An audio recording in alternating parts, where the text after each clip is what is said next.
Chapter 7. The Smile of a Child. The rainy season has settled fully over the village. By now, I could predict the rhythm of most days. The mornings arrived soft and golden. The afternoons grew warm and heavy. Clouds gathered over distant hills.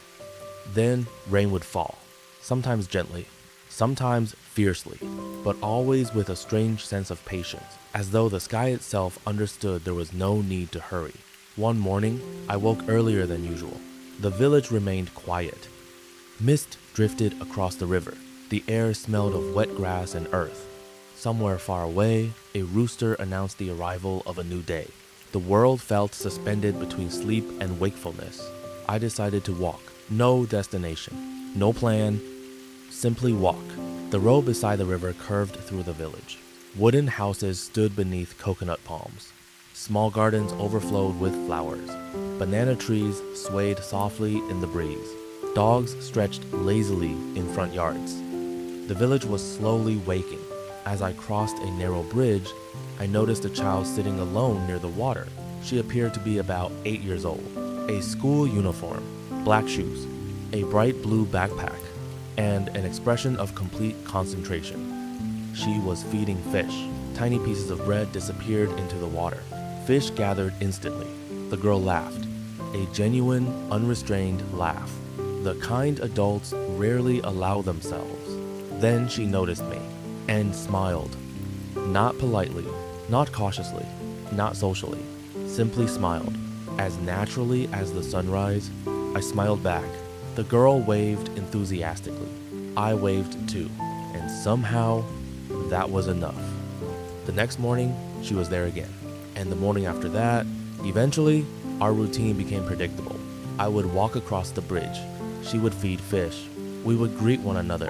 And somehow, despite sharing very little language, conversations began. Her name was Pim. She lived nearby with her grandmother. She loved drawing, hated mathematics, loved mangoes, disliked rainy days when school sports were canceled, and possessed an endless supply of questions, particularly questions about England. Do you have elephants? No. Lions? No. Tigers? No. She looked genuinely concerned. What animals do you have? I thought for a moment. Foxes. She frowned. Only foxes? I laughed. There are other animals. She seemed unconvinced. To Pim, England sounded deeply disappointing, and every time I saw her, she smiled. Not because she was trying to communicate something complicated, not because she wanted to preserve harmony, not because she was avoiding conflict. She smiled because she was happy to see someone. It was that simple, or so I thought. One afternoon, heavy rain forced both of us to take shelter beneath a covered pavilion near the river. The rain arrived suddenly. Sheets of water swept across the village. Trees bent beneath the wind. The river surface danced with thousands of raindrops. We sat together, watching the storm. Pim drew pictures in a notebook, mostly animals. Some realistic, some not. One elephant appeared to have 6 legs. I decided not to mention it. After several minutes, her grandmother arrived. A small woman, perhaps in her 70s, thin, gentle, moving slowly but confidently. She carried an umbrella and a basket filled with vegetables. Pim immediately stood and smiled. The grandmother smiled too. Something about the exchange caught my attention, not because it seemed unusual, because it seemed familiar. The warmth, the ease, the affection. The smile looked remarkably similar to those I had seen throughout the village, and suddenly a question formed in my mind. Where does the smile begin? Not culturally, not socially, personally, who teaches it? Later, as we walked together toward their house, I asked the grandmother, was Pim always smiling? The grandmother laughed. Since she was born. Pim grinned proudly. The grandmother continued, sometimes too much. I smiled normal amount. No, yes, no. The debate continued for several minutes. Neither side willing to surrender, both smiling throughout. Eventually, we reached their home. The house stood beside a small garden filled with chili plants, basil, and lemongrass. Rainwater dripped from the roof. Birds sheltered beneath the trees. The entire scene felt peaceful. The grandmother invited me inside for tea. The living room contained family photographs covering nearly every wall. Weddings, birthdays, school graduations, temple ceremonies, New Year celebrations. A visual history of an entire family. While the grandmother prepared tea, Pim sat beside me drawing. Then she asked a question, one that surprised me. Why do foreigners always take pictures of smiling people? I blinked. What do you mean? She shrugged. Tourists. She pointed toward the road. They always want smiling pictures. The question lingered because she was right. Travel advertisements, guidebooks, magazines, documentaries, the smiling Thai face had become almost symbolic. A shortcut, a visual representation of an entire country. Yet, sitting there in that small house, I realized how incomplete that image could be, because smiles alone never tell the whole story. Not of a country, not of a culture, not of a person. The grandmother returned with tea. Steam rose gently from the cups. The rain outside softened. The afternoon settled into comfortable silence. Then the grandmother said something unexpected. When foreigners see smiles, they think they understand Thailand. I listened carefully. She stirred her tea. But smiling is only the door. The room became quiet. Outside, rain tapped softly against leaves. What's behind the door? I asked. The grandmother smiled. That takes longer. I looked around the room. The photographs, the family memories, the modest home, the garden outside. And suddenly I understood what she meant. People often see the smile first, but behind the smile exists something deeper. Family, community, respect, patience, generosity, responsibility, kindness, values that cannot be captured in a photograph. Values that reveal themselves only through time. That evening, as I walked home, I thought about Pim. The simplicity of her smile, the sincerity, the absence of calculation. Children often possess a remarkable ability to reveal truths adults have complicated. And perhaps that was the lesson. The smiles I had encountered throughout Thailand were not artificial, not fake, not masks. They were expressions shaped by a lifetime of relationships, a lifetime of community, a lifetime of learning how to live alongside other people. The child smiled naturally. The adults smiled intentionally. Both were genuine, just different. Back in my room, I opened the notebook once more. The list continued growing. A smile can express joy. A smile can ease embarrassment. A smile can accompany grief. A smile can preserve harmony. A smile can reflect resilience. A smile can repair mistakes. Then I added, a smile can simply mean, I'm happy you're here. I stared at the sentence. Perhaps it was the simplest meaning of all, and perhaps the easiest to overlook. Outside, the village prepared for sleep. Lights disappeared one by one. The river reflected the moon. Crickets filled the darkness. And somewhere beyond the quiet night, another lesson was waiting. Because soon I will leave the village. Soon I will travel to Bangkok, a city of millions. A city of trains, skyscrapers, traffic, and endless movement. A place completely different from the peaceful riverside world I had come to know. And there, among strangers rushing through crowded stations, I would discover something astonishing. The Thai smile survived there too, not only in villages, not only among neighbors, but even in one of the busiest cities on earth. And that realization would challenge everything I still believed about modern life. Cultural insight. Many visitors associate Thai smiles with tourism, hospitality, or customer service. However, long before tourism became important, smiling already played a significant role in family life, village relationships, and daily social interactions. For many Thais, smiling is not merely a public behavior, it is often connected to values such as kindness, generosity, approachability, and maintaining positive relationships within the community. Chapter 8. The Smile in Bangkok. A week later, I left the village. The departure felt more emotional than I expected.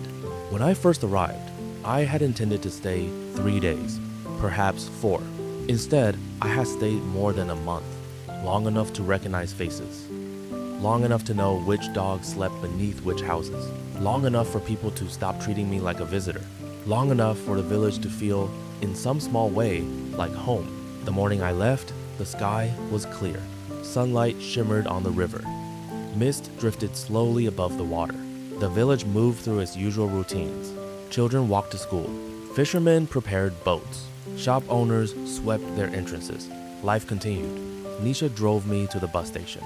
Pim insisted on giving me a drawing. The elephant still had 6 legs, possibly 7. It's good. You don't have to lie. I laughed. Prasert handed me a small fishing lure. For luck. You know I don't fish. You will. Smile. The familiar smile. The smile I now understood a little better. Not because I had mastered its meanings. That would take much longer. But because I had stopped assuming I already knew them. As the bus pulled away, I watched the village disappear behind trees and rice fields. And for the first time since arriving in Thailand, I felt nervous. Because I was heading somewhere entirely different. Bangkok, a city of more than 10 million people. A city of elevated trains, glass towers, traffic, crowded markets, office workers, shopping malls, and endless movement. Part of me assumed everything I had learned would remain behind in the village. After all, smiles seemed easier when people knew one another. Easier in places where neighbors shared meals, where grandparents knew every child, where relationships stretched across generations. But Bangkok? Surely that would be different. Surely modern life changed things. At least that was what I believed. The city immediately challenged that assumption. The first thing I noticed was the scale. Buildings rose toward the sky. Roads twisted through entire districts. Trains moved above traffic. Motorcycles flowed like rivers between cars. People appeared everywhere. Thousands. Then tens of thousands. Then more than I could count. The energy felt overwhelming. The village moved like a calm river. Bangkok moved like an ocean. For 2 days I wandered.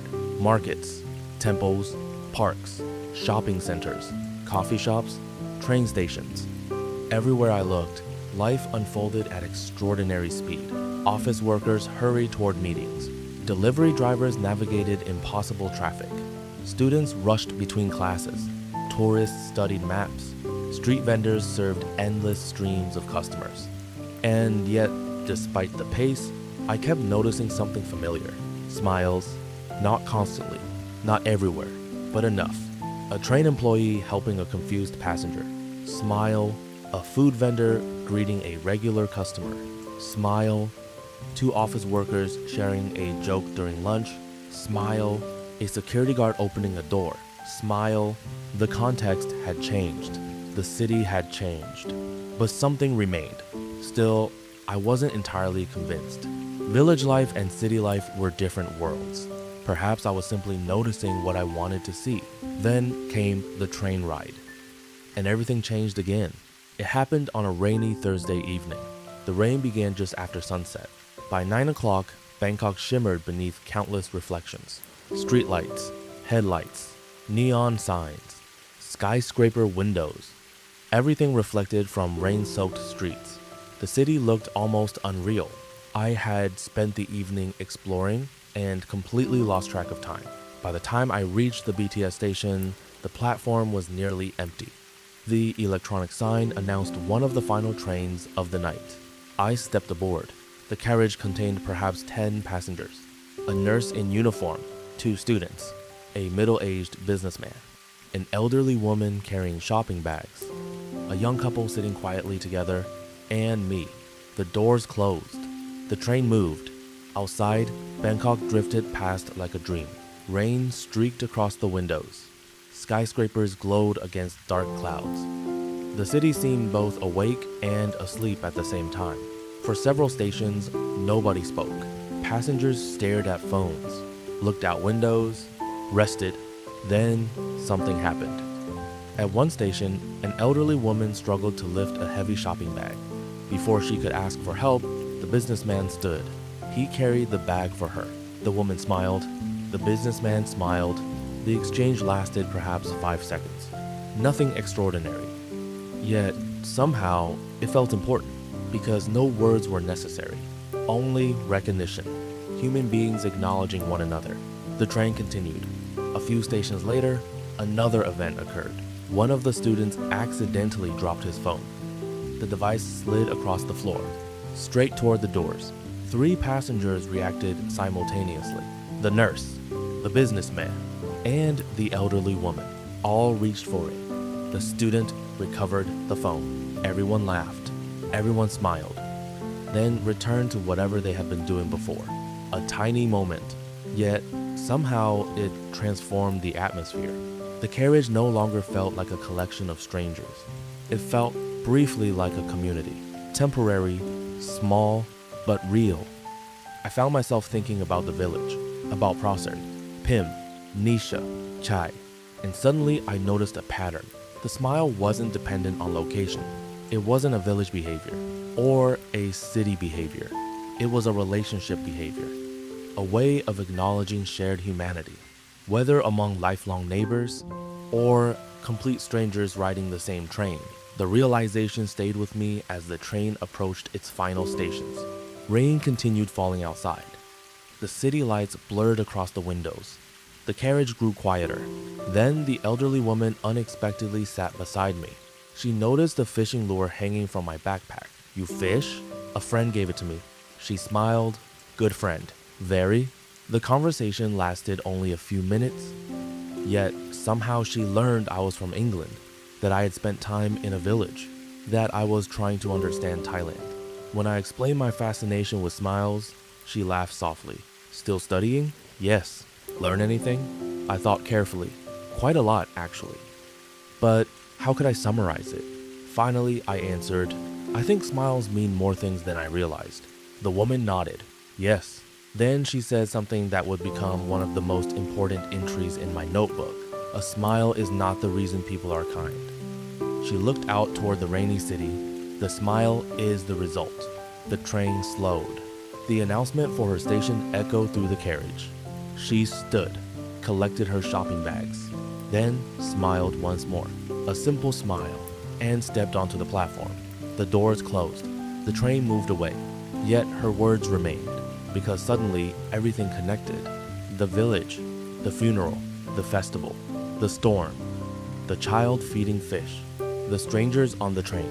Perhaps foreigners often misunderstand Thailand because they focus on the smile itself, the visible part, the easiest part, but the smile is only the surface. Beneath it lies something deeper: generosity, respect, patience, consideration, community, kindness.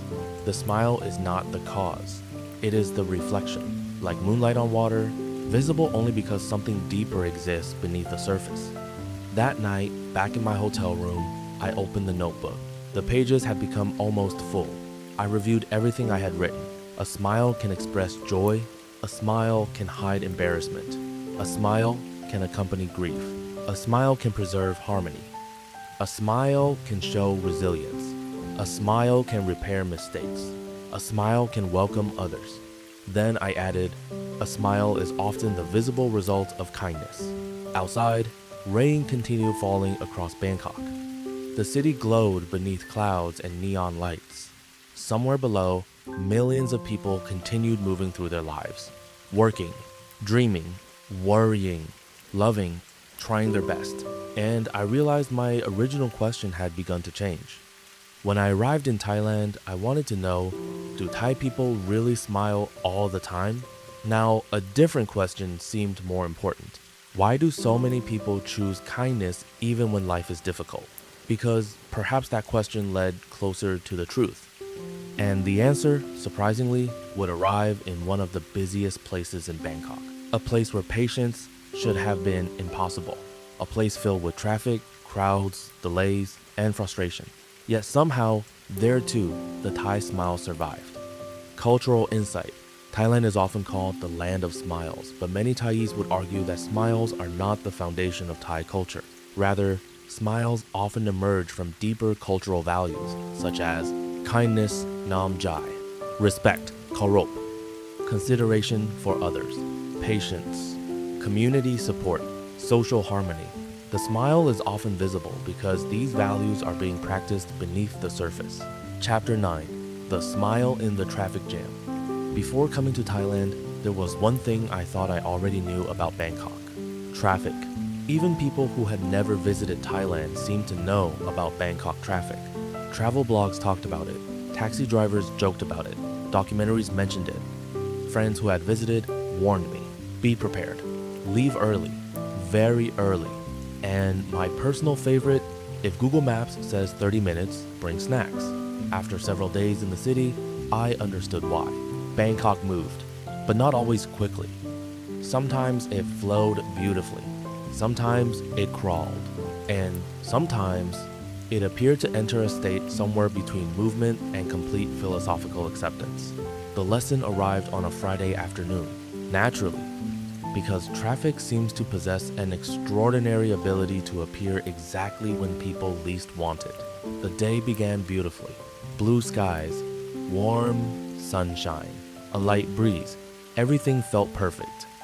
By late afternoon, however, dark clouds gathered above the city.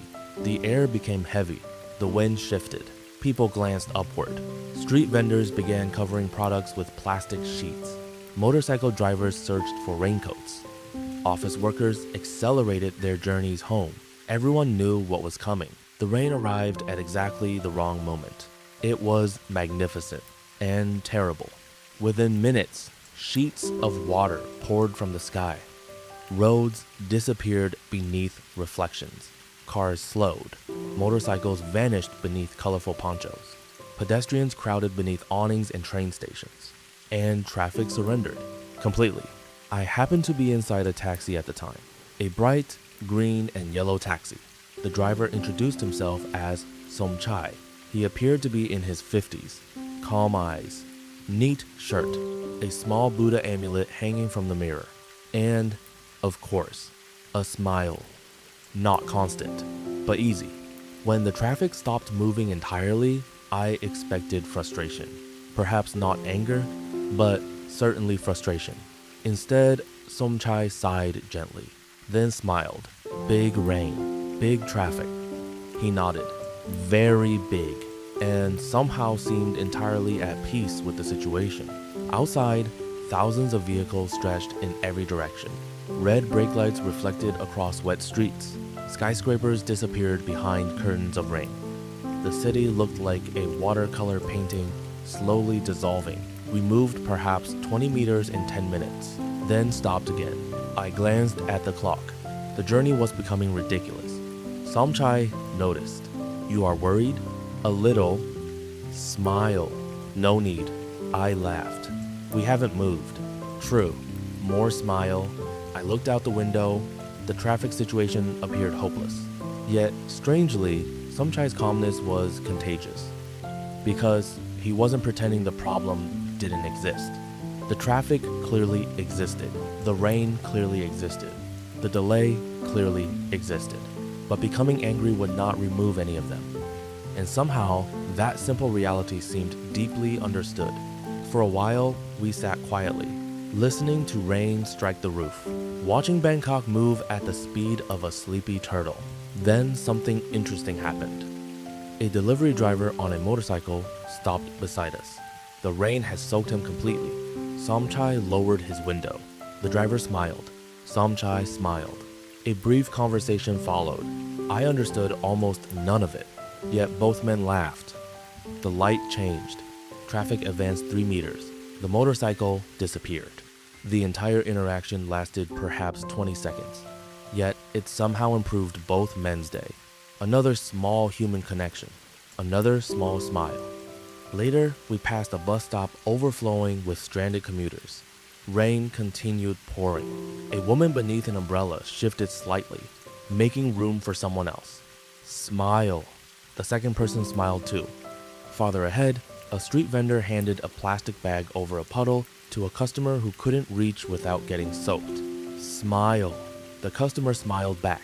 None of these moments were extraordinary, and perhaps that was exactly the point. Because kindness rarely arrives with dramatic music. Most of the time, it appears quietly, in ordinary moments.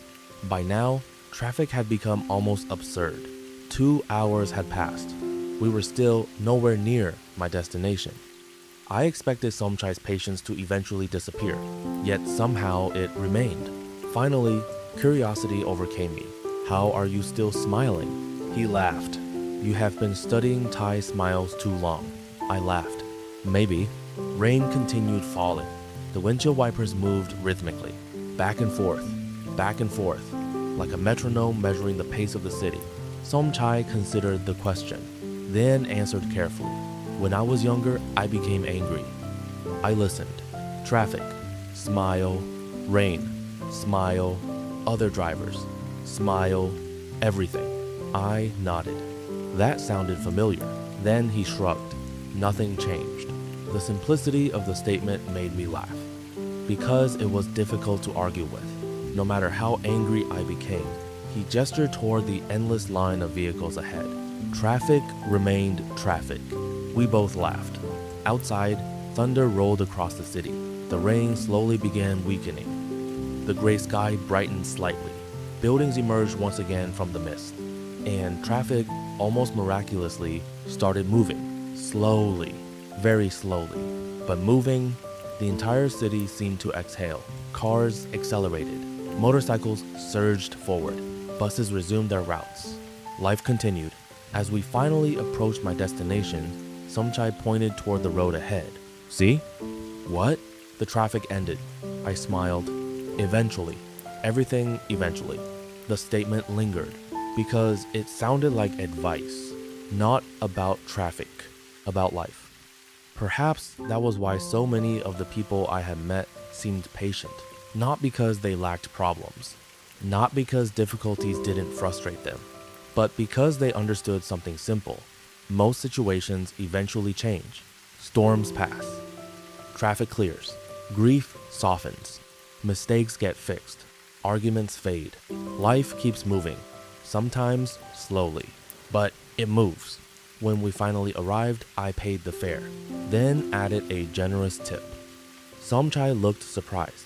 You don't need that. I know. He smiled, the genuine smile, the kind I had come to recognize. Not obligation, not politeness, gratitude. As I stepped from the taxi, the rain stopped completely. Sunlight broke through the clouds. The entire city seemed washed clean. Bangkok glittered beneath the evening sky, and suddenly I remembered something Prasert had told me beside the sea. Sometimes smiling means you refuse to let the hurt become your entire story. Perhaps the same applied to frustration. Traffic existed, delays existed, problems existed, but they did not have to become the entire story. That evening, I returned to my hotel and opened the notebook once more. The pages were almost full now. I added another line. A smile can be patience made visible. Then I sat quietly beside the window, watching the city lights appear one by one, listening to distant traffic, watching clouds drift across the evening sky. And for the first time, I felt close to understanding the answer to my original question. Not completely, but close. Because perhaps the reason foreigners notice Thai smiles is not that Thai people experience more happiness than everyone else. Perhaps it is that many people have learned to carry ordinary frustrations with extraordinary grace. And the next lesson would bring me even closer to the truth. Because soon I will return to the village one final time.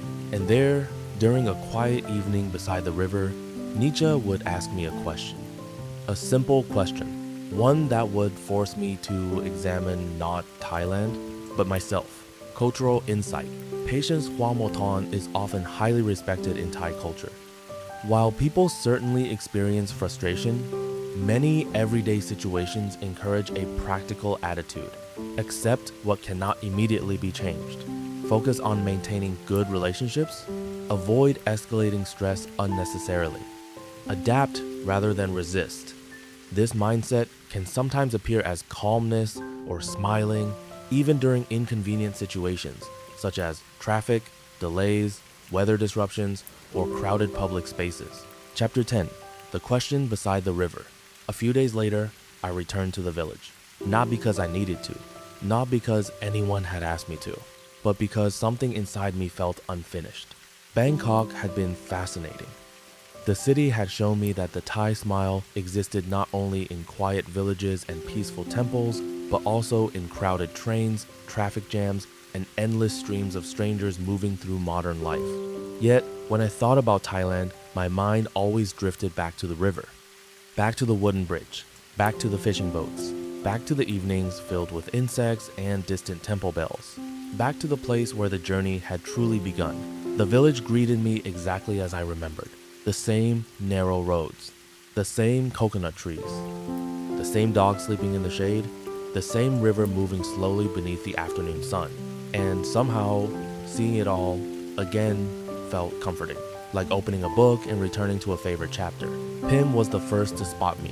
She was crossing the bridge when she suddenly froze. Then she pointed dramatically. "You came back." Several fish immediately benefited from her surprise because she accidentally dropped half her bread into the water.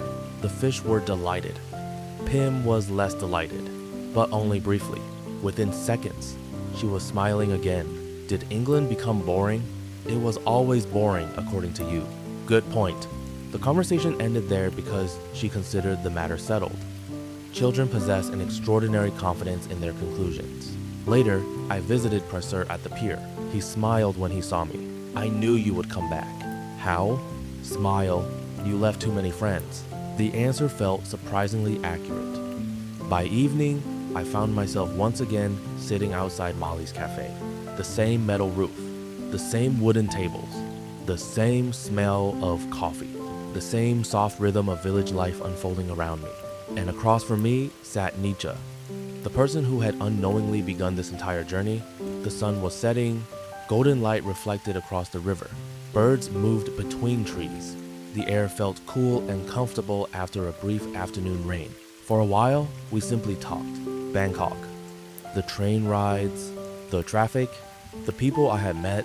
Eventually, the conversation slowed, the way good conversations often do, not ending, simply becoming quieter. Then Nisha asked. "So?" I smiled. "So?" She laughed. "You've been studying Thai smiles for 2 months. Almost. Have you figured it out?"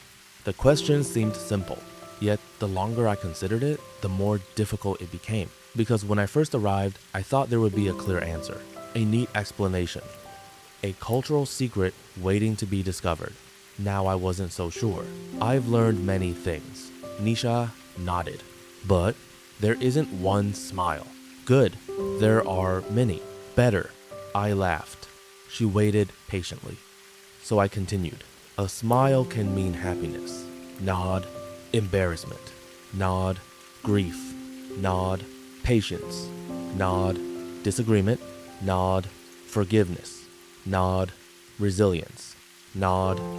By now, she looked pleased, like a teacher watching a student finally understand the lesson. Then she asked the question that changed everything. A question so simple that it almost sounded unimportant. "Why did you think smiling only meant happiness?" Silence. The river continued flowing beside us. The evening breeze moved gently through nearby trees. Somewhere in the distance, a motorcycle crossed a bridge. And for several moments, I had no answer. Because suddenly the focus had shifted. Not to Thailand. To me, why had I assumed that smiles meant only one thing? Why had I arrived believing I already understood an entire culture based on a facial expression? The more I thought about it, the more uncomfortable the question became, because the answer wasn't really about Thailand. It was about assumptions, about certainty, about the strange human habit of believing we understand people we've never truly met. Finally, I spoke. Maybe because it was simpler. Nisha nodded. I continued. "If smiles mean only happiness, everything becomes easy to explain.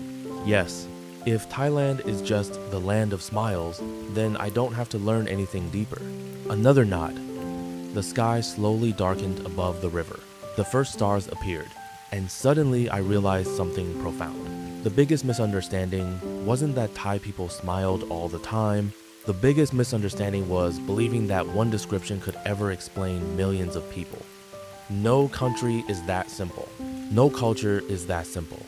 No human being is that simple. The smile had never been the answer. It had only been the invitation, an invitation to look closer, to ask questions, to listen, to remain curious. Nietzsche smiled. The familiar, thoughtful smile I had seen so many times. Then she asked, "Can I tell you a secret?" "Of course." She pointed toward the river. The water reflected the fading colors of sunset. Orange, Pink, gold. What do you see? A river. She laughed. Very good. I laughed too. Then she continued. You see the surface. The breeze rippled the water, but underneath, she shrugged. Fish. I stared at her. She started laughing, and eventually I joined her. Because after such a philosophical setup, I had expected something profound. Instead, I got fish. When the laughter finally faded, she smiled again, but also deeper things. The river flowed quietly beside us, and people are like that. This time, neither of us laughed, because the meaning felt clear. Most visitors see the surface, the smile, the food, the beaches, the temples, beautiful things, real things, but only the surface. The deeper parts reveal themselves more slowly, through conversations, through relationships, through time. The evening grew darker. Lights appeared inside houses along the river. Children were called home for dinner. The village settled gently into night. And I realized that my notebook was finally complete. Not because I had learned everything. That would be impossible. But because I had learned enough to ask better questions. Later that night, back in my room, I opened the final page. The pages contained weeks of observations, stories, conversations, lessons. I read through them one last time. Then I wrote the final entry. Do Thai people really smile all the time? I stared at the question. The same question I had written on my first night in the village. Then I answered it. No, I smiled, because that answer was both true and incomplete. So I continued writing. Thai people are human. They become sad. They become frustrated. They worry. They grieve. They disagree. They struggle. The pen moved slowly across the page.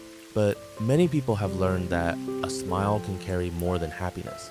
It can carry patience, kindness, respect, forgiveness, hope, resilience, and sometimes simply the decision to be gentle with another person. Outside, the village had fallen asleep. The river reflected moonlight. Crickets sang softly in the darkness. And for the first time since arriving in Thailand, I felt at peace with not having all the answers. Because perhaps understanding a country is not about reaching certainty. Perhaps it is about learning how much more there is to discover. The famous Thai smile remained, not as a stereotype, not as a tourist slogan, but as something far more human, a reminder that every face contains a story. Every person carries invisible struggles, and every culture becomes richer when we stop assuming we already understand it. The river continued flowing through the night. Slowly, patiently, as rivers always do. And somewhere beyond the darkness, another traveler was probably arriving in Thailand for the first time, carrying assumptions, questions, misunderstandings, just as I once had. Perhaps they too would hear people call Thailand the land of smiles. And perhaps, if they stayed long enough, listened carefully enough, and looked beyond the surface, they would discover what I discovered beside a quiet river in southern Thailand, that the smile was never the destination. It was only the beginning. Cultural insight. One of the most common mistakes travelers make is assuming that a single stereotype, positive or negative, can explain an entire culture. The phrase land of smiles captures something real, but only a small part of a much larger picture.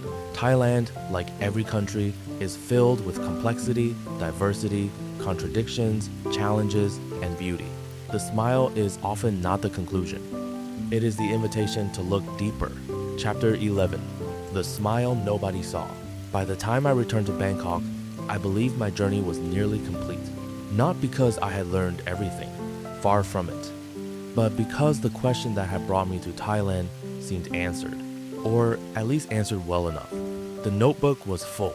The pages contained stories, observations, conversations, dozens of smiles, each revealing a different piece of the puzzle. And yet, life has a curious habit. Just when we believe we have reached the end of a lesson, it quietly begins another. The lesson arrived on an ordinary Tuesday morning, the kind of morning most people forget. No dramatic weather, no major event, no special occasion. Just another day in Bangkok. I had woken with a fever, nothing serious, just enough to feel exhausted. My throat hurt, my head felt heavy, and after 2 days of stubbornly pretending I was fine, I finally decided to visit a hospital. The hospital stood in central Bangkok. Large, modern, efficient, the kind of place where hundreds of people move through the building every hour. Doctors, nurses, patients, visitors, administrators, security guards, cleaners. A small city inside a building. The waiting area was crowded. Families sat together. Children played quietly. Televisions displayed health information. Announcements echoed softly through speakers. The air smelled faintly of disinfectant and coffee. I checked in, received a queue number, and sat down. The process was remarkably organized. But like hospitals everywhere, waiting remained part of the experience. So I waited and watched. People entered and left constantly. Some looked worried, others relieved, some exhausted, some impatient. Life in all its forms seemed to pass through those doors, and among all those people, one person continually caught my attention. A cleaner. She appeared to be around 60 years old, perhaps older. It was difficult to tell. She moved quietly through the hospital, sweeping floors, collecting rubbish, wiping chairs, cleaning windows. The kind of work many people notice only when it isn't done. Most visitors barely looked at her, yet she smiled. Not dramatically, not constantly, simply gently. Whenever she passed someone, whenever she opened a door, whenever she helped an elderly visitor find a department, a small smile, almost invisible, the sort of smile most people would never remember. At first, I paid little attention, but as the morning continued, I noticed something unusual. The cleaner seemed to know everyone. Nurses greeted her. Doctors nodded. Patients smiled back. Security guards joked with her. She moved through the hospital almost like a quiet current, flowing beneath everything else. Essential, yet rarely noticed. Several hours later, after seeing the doctor and receiving medication, I stopped at the hospital cafe. The fever was already improving. The coffee helped.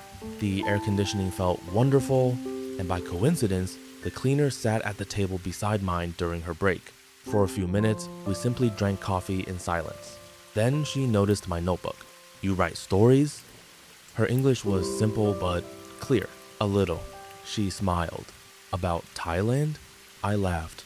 "How did you know? Foreigners always write about Thailand." Fair point. We both laughed. Then she pointed toward the notebook. "What story?" I hesitated, because suddenly the answer sounded strange. "I'm trying to understand why Thai people smile." The cleaner smiled immediately. Of course she did. Yet her smile carried something familiar. Not amusement. Recognition. As though she had heard the question many times before. "You find answer?" I thought I did. The cleaner nodded thoughtfully. Then she asked, "What answer?"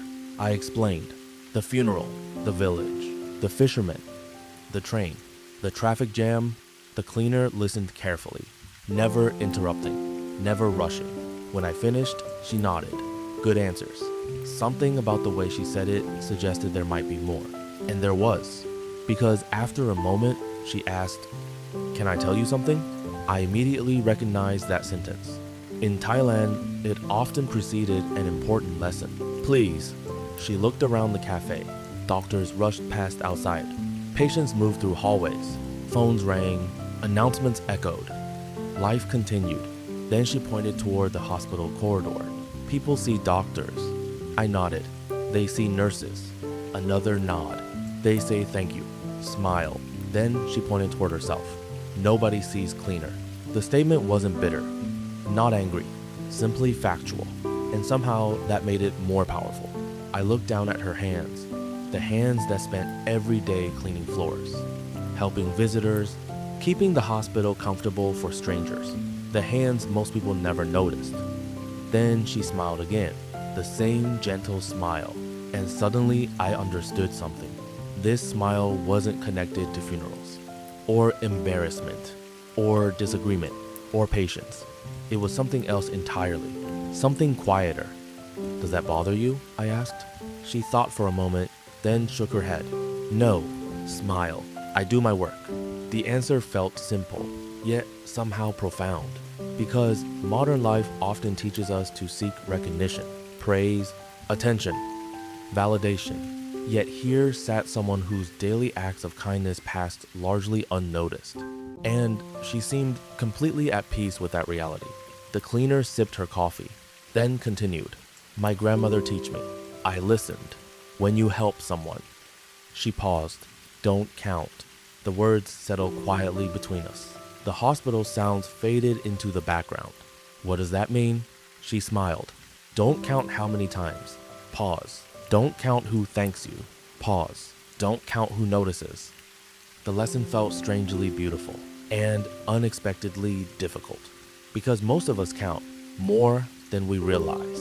We count appreciation, recognition, effort, fairness. Yet her grandmother had taught something different.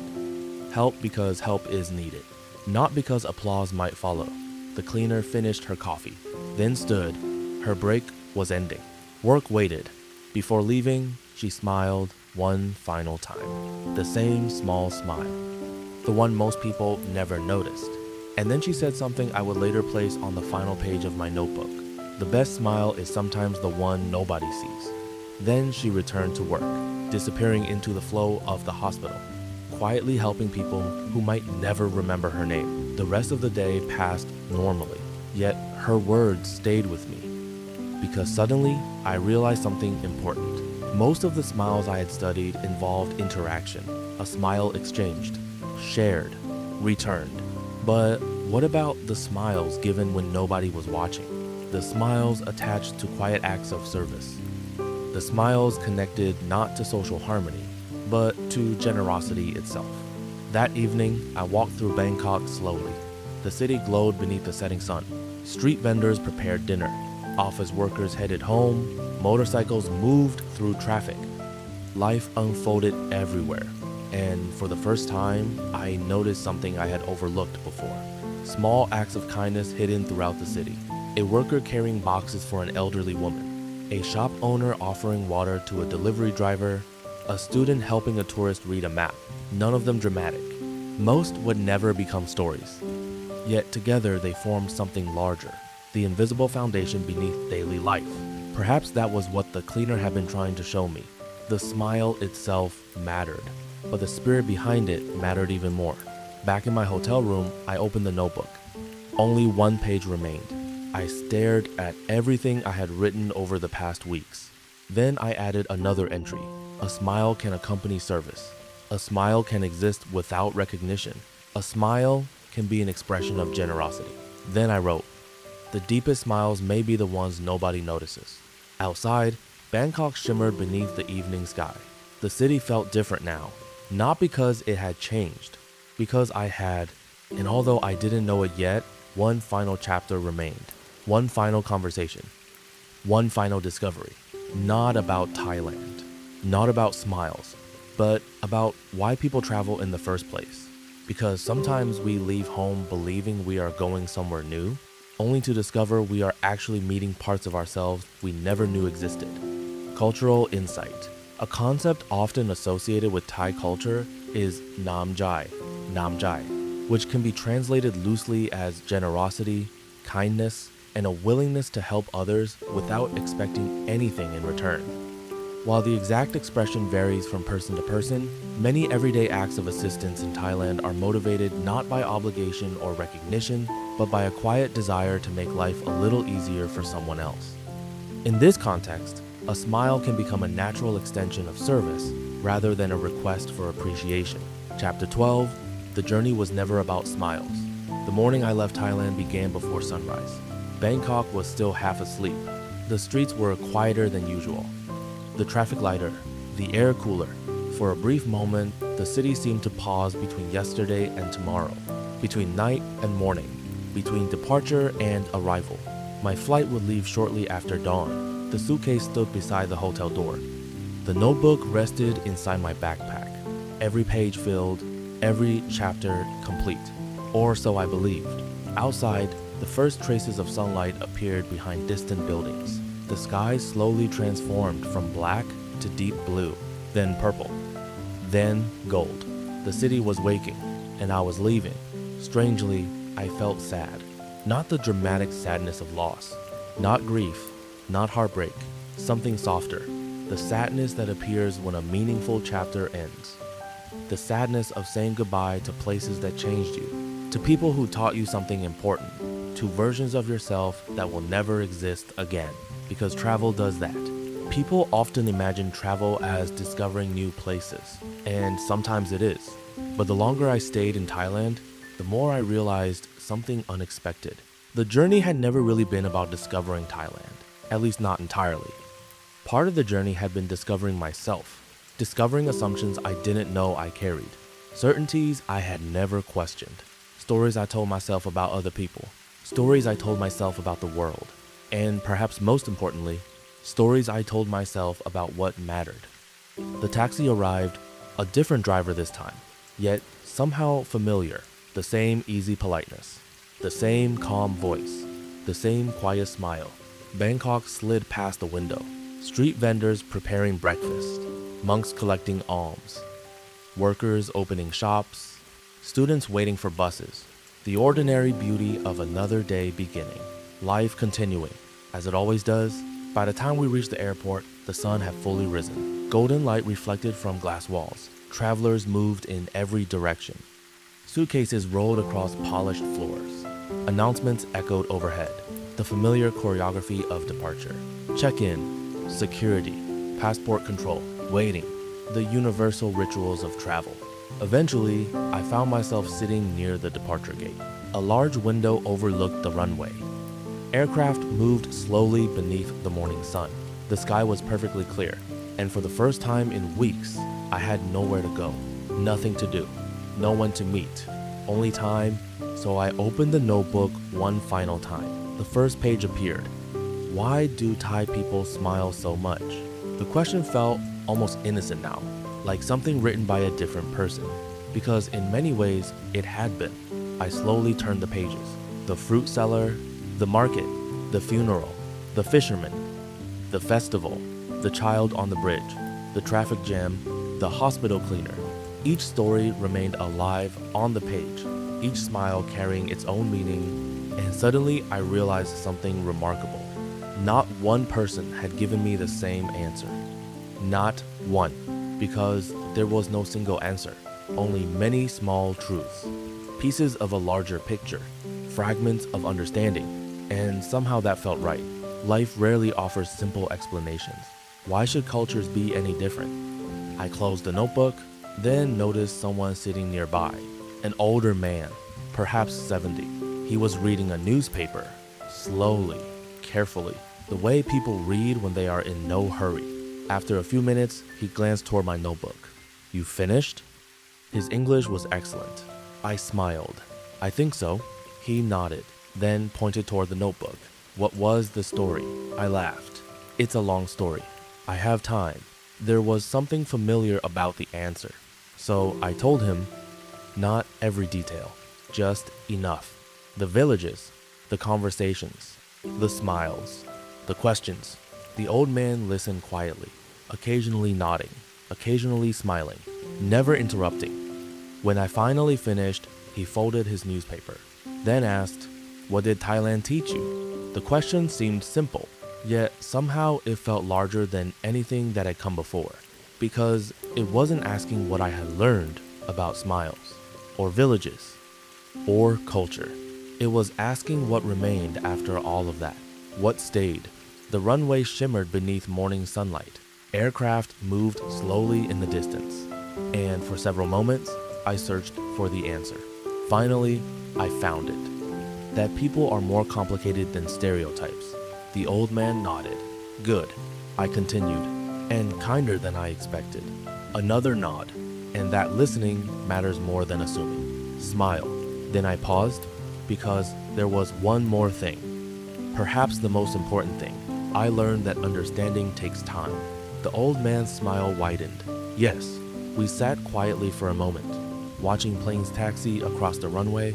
Then he said, "Most tourists collect photographs." I listened. Some collect experiences. Pause. Very few collect understanding. The words settled gently between us, not as criticism, as observation. And suddenly I thought about every person I had met. Nietzsche, Prasert, Pim, Chai, the cleaner, Somchai, Mali, people who had given me something far more valuable than information. Perspective, a different way of seeing, a different way of listening, a different way of moving through the world. The boarding announcement interrupted our conversation. Passengers began standing, collecting bags, preparing to leave. The old man folded his newspaper, then smiled. A simple smile, the kind that no longer required explanation.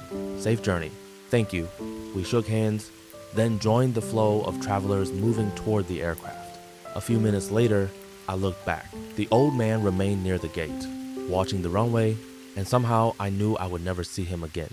Yet that no longer felt sad, because some people enter our lives briefly, teach us something important, and then continue their own journey, exactly as they are meant to. The aircraft lifted into the sky.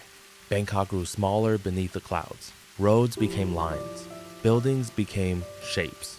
The river became a silver ribbon stretching across the landscape. And eventually, Thailand itself began disappearing beneath a blanket of white clouds. I should have felt as though I was leaving. Instead, it felt as though part of the country was traveling with me.